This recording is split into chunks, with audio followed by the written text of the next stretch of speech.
London, 1930. Imagine the scene for a second.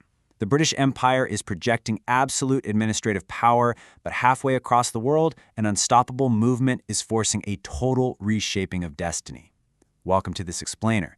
Today, we're dissecting the Round Table Conferences, a really intense series of high-stakes negotiations that literally became the bedrock of India's constitutional evolution. Okay, let's dive into this.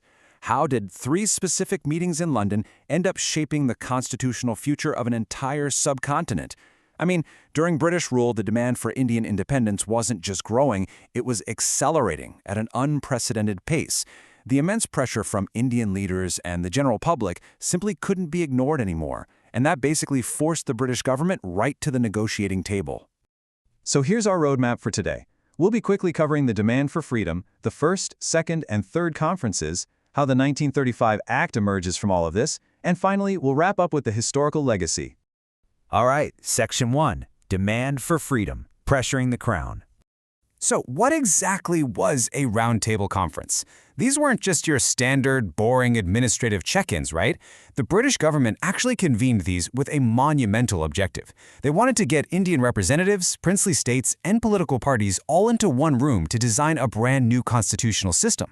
It was basically an attempt to blueprint the future of a whole subcontinent. And this brilliantly illustrates just how compressed the timeline really is. We're looking at 3 incredibly intense years of negotiation, 1930, 1931, and 1932. And all of that culminates directly in the Government of India Act of 1935. Keeping this staggering momentum in mind is absolutely crucial to understanding the sheer urgency of these historical events.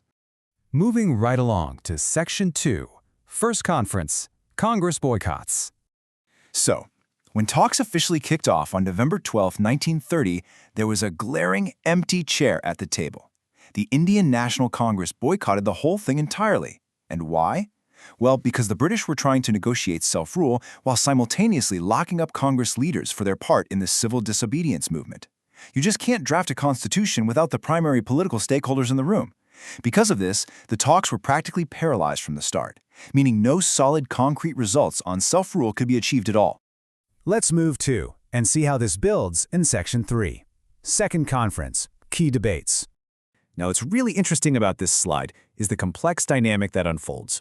By September 1931, that empty chair is finally filled.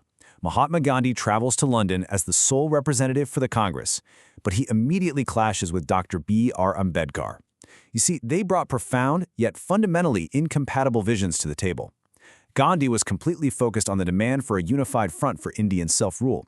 On the flip side, Ambedkar fiercely argued that without guaranteed separate political representation and rights for Dalits and other minorities, true justice was simply impossible. This deep ideological rift over minority protections became the defining stalemate of the conference, and it ultimately kept a broad, unifying agreement just out of reach. All right, Section 4, Third Conference, moving ahead. By the time we hit November 1932, the momentum had entirely fractured. The Congress is absent yet again, and several other prominent Indian leaders are missing too.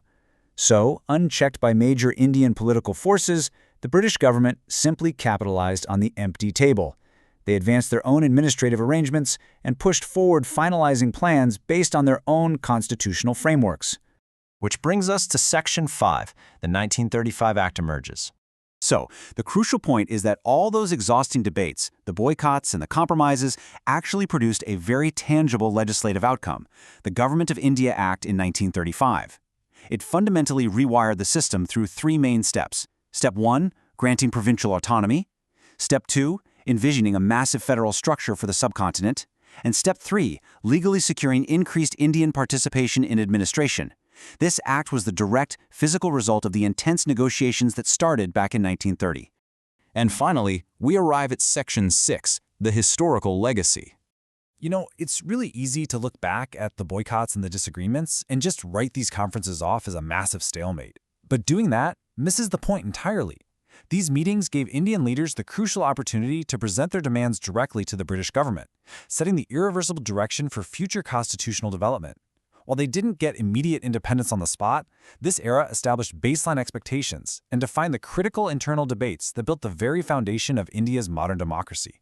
So, I want to leave you with this question to think about. How do these pre-independence negotiations continue to echo in India's modern democratic and constitutional framework today?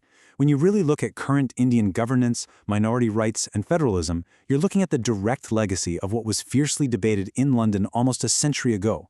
The seeds of today's republic were quite literally planted at those very round tables. Thanks for joining me on this Explainer, and keep exploring.